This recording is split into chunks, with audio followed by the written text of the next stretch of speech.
Pas kësaj bisede, e cila është mjaft e rëndësishme sa i takon edhe ndeshjeve të Champions, ne në këtë moment do ndalemi pak tek protesta e cila është parashikuar për ditën e sotme nga Partia Demokratike. Sigurisht edhe policia ka marrë masa shtesë sigurisht për të siguruar atë mbarvajtjen e saj. Do të kemi lidhje të drejtë për drejtë me Esido Barkën, i cili na sjell më shumë informacione. Esido.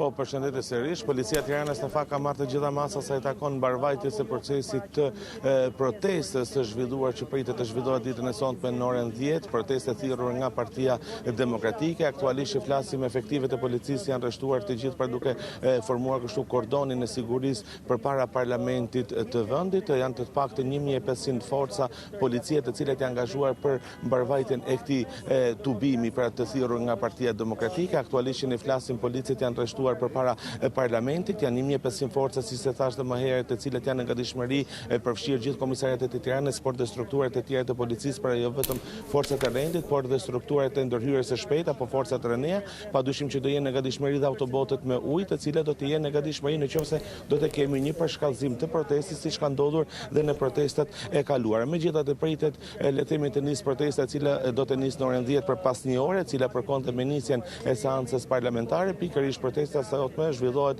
paradite përpara Kuvendit të Shqipërisë për shkak le të themi të vendimit ku Partia Socialiste deklaroi më përpara zyrtarisht se nuk do të heqë imunitetin ish zëvendës kryeministres Belinda Balluku për t'i hapur kështu rrugë për spakut për arrestimin e saj, e cila akuzohet për shpërdorim detyre për disa tendera të dyshuara korruptiv nga ana e prokurorisë së posaçme. Pritet të zhvillohet protesta ditën e sotme, nuk dihet nëse do të jetë një protestë e dhunshme pra nga ana e protestuesve përballë forcave të policisë. Paktën herët e kaluara kujtojmë se kanë qenë protesta të vazhdueshme, të cilat kanë qenë të dhunshme mes tyre. Protesta e fundit në fakt u zhvillua në disa akse të Tiranës, ku ishte protesta më e dhunshme zhvilluar kohët e fundit nga Partia Demokratike, ku hodhen 10 molotov jo vetëm përpara selisë së parlamentit, por edhe në ish-vilen e diktatorit Enver Hoxha. Po Flori. Pyetje përpara se ta mbyllim së bashku, ka rrugë të cilat janë të bllokuara për të ardhur ndihmë kështu edhe qytetarëve të cilët mund dalin nga shtëpitë e tyre në këto momente, pra cilat janë masat që janë marrë për sa i përket bllokimit të qendrës kryesisht?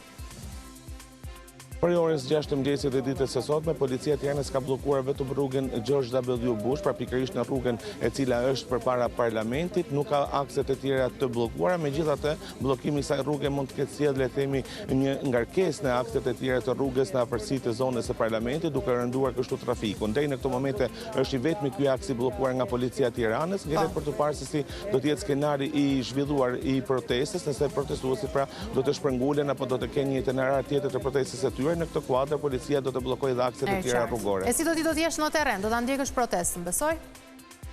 Patjetër. Unë të mbarë, shpresojmë pa incidente, siç edhe ka ndodhur edhe për gazetarët e terrenit në këto protesta që ne kemi parë nga ana e Partisë Demokratike. Ishim me Esido Barkën në lidhje me masat e policisë i takon protestës, e cila pritet sikur se e tha dhe Esido të nisë në orën 10, një protestë e cila synon largimin e Edi Ramës nga pushteti dhe sipas asaj që thot Partia Demokratike edhe arrestimin e Balluku, duke qenë se po zhvillohet paralelisht me seancën plenare. Kemi ardhur në fund të programit për ditën e sotme. Jemi sërish nesër në të njëjtën orë.